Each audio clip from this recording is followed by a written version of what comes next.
tous. Je me suis dit que ce serait une bonne idée de prendre le temps de voir ensemble comment tirer profit de cette période, comment s'y adapter, comment faire en sorte qu'elle n'impacte pas trop votre travail et votre activité en 2 temps. Le premier temps, ce sera le temps de tout poser à plat, faire un plan pour l'année à venir, voir comment vous aviez prévu votre année, voir comment vous allez devoir vous adapter. Et ensuite, deuxième étape, en tirer un plan d'action pour mois par mois, jour le jour, pour savoir quelles activités faire, être proactif et rester motivé pendant cette période. Donc pour commencer, je vous propose de prendre avec vous un papier, un crayon, peut-être même des cartes Folieto si vous les avez déjà, c'est l'idéal. Mettez-vous dans un endroit calme, dans un endroit dédié à votre travail. Prenez avec vous votre ordinateur, les documents nécessaires à votre activité, les documents qui parlent de projets que vous aviez prévus, des livres si vous avez besoin, tout ce qui peut vous servir en fait pour avoir un bon aperçu sur votre année, avoir toutes les informations nécessaires sur les projets que vous aviez envisagés ou les projets que vous auriez aimé faire mais que vous n'aviez pas envisagé de faire. Réfléchissez ensuite à un code. Par exemple, si vous avez les cartes Folieto, vous pouvez réfléchir à un code couleur à attribuer à chaque typologie de projet. Donc par exemple, les projets liés à la communication, les projets liés au développement de votre activité, à l'aspect plus commercial, attribuez-leur un code couleur. Ensuite, vous allez pouvoir noter tout ce qui vous passe par la tête. Donc tous les projets que vous aviez prévu de faire. Notez dans le détail, si vous en avez la possibilité, les questions que ça soulevait, les tâches déjà envisagées, les particularités de ces projets. Et notez également tous les projets que vous auriez aimé faire, mais que vous vous êtes dit « je n'aurai jamais le temps de faire ça cette année ». Notez tout sur des cartes, un projet par carte. Détaillez le plus possible.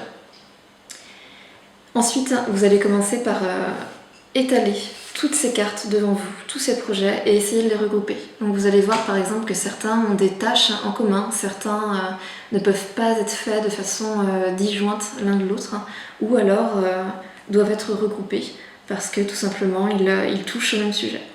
Donc regroupez, priorisez, c'est-à-dire mettez-les dans un ordre, et optimisez. Donc ensuite, vous allez pouvoir sur un mur ou sur le sol ou sur une grande feuille de papier tracer un tableau, par exemple avec du masking tape, tracer les 9 mois de l'année restants, donc une case par mois, et vous allez pouvoir distribuer vos cartes dans les mois. Donc ça va être la partie vraiment planification. Dans quel mois vais-je pouvoir faire tel projet? Donc gardez bien en tête que les mois la semaine qui nous reste en mars et que le mois d'avril vont très probablement être chamboulés, donc vous n'allez pas pouvoir faire n'importe quel type de projet pendant ces mois-là. Et gardez également en tête, selon votre typologie d'activité, que l'activité ne reviendra pas à la normale tout de suite, probablement, et que la période de l'été, comme tous les ans, sera aussi plus calme. Donc peut-être, selon votre activité, que certains projets devront attendre le mois de septembre. Donc gardez bien ça en tête, l'idée ici c'est de s'adapter à la situation. Ce n'est pas de faire un plan comme si de rien n'était. Donc gardez ça en tête, faites un calendrier réaliste. Si vous voyez qu'il y a trop de projets, et c'est là l'intérêt d'avoir priorisé avant, c'est que vous allez pouvoir en mettre certains de côté.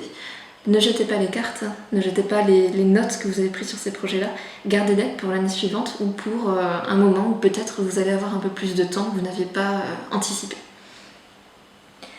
N'hésitez pas à demander l'avis de quelqu'un si vous avez la chance d'être confiné avec une personne qui se trouve également être un bon conseiller en temps normal, ou si vous avez la possibilité de faire une visioconférence avec des collègues ou des collaborateurs, n'hésitez pas à leur demander leur avis, surtout s'ils sont impliqués et partie prenante dans ces projets.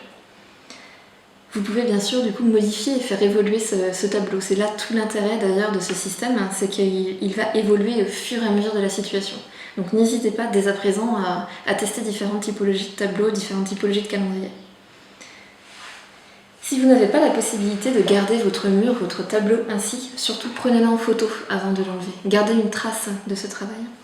Ensuite, vous pouvez ranger vos cartes par ordre chronologique, par exemple dans la boîte prévue à cet effet.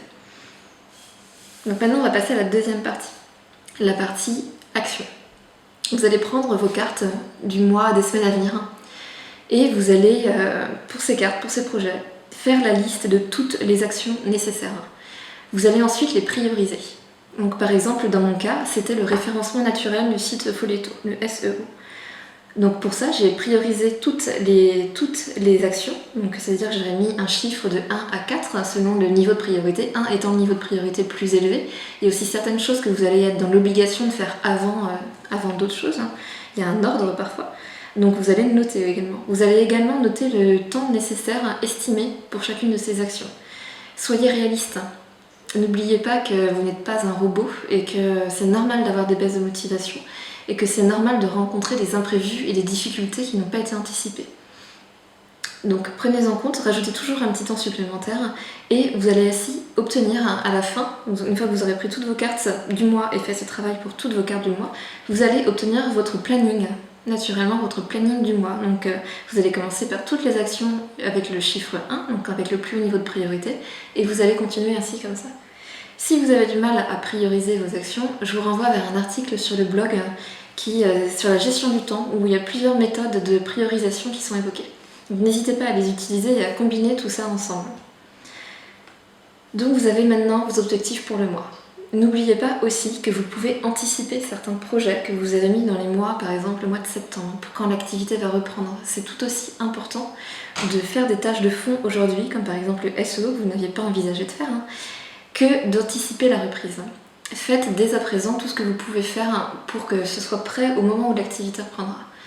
Donc n'hésitez pas du coup à faire ce travail pour tous les mois de l'année afin de voir dès maintenant peut-être quelles sont les tâches que vous pouvez déjà faire. Vous n'allez peut-être pas tout faire au mois de septembre, mais vous allez déjà pouvoir avancer.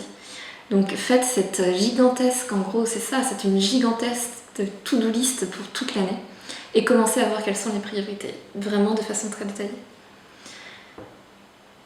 Si besoin, vous allez faire évoluer votre plan d'action. Si vous voyez que vous n'allez pas avoir le temps de tout faire sur l'année, prévoyez également des vacances peut-être, vous allez pouvoir le faire évoluer et du coup en effet revoir certaines priorités, revoir certaines cartes, revoir certains projets.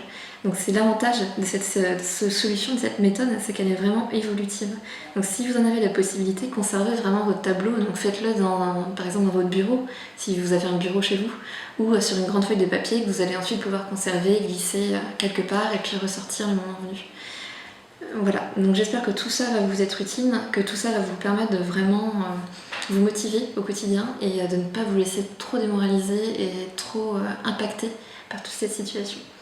Donc n'hésitez pas, et si ce format vous a plu, n'hésitez pas également à me le dire, je pourrai en faire d'autres. Voilà, bonne journée à tous, ciao!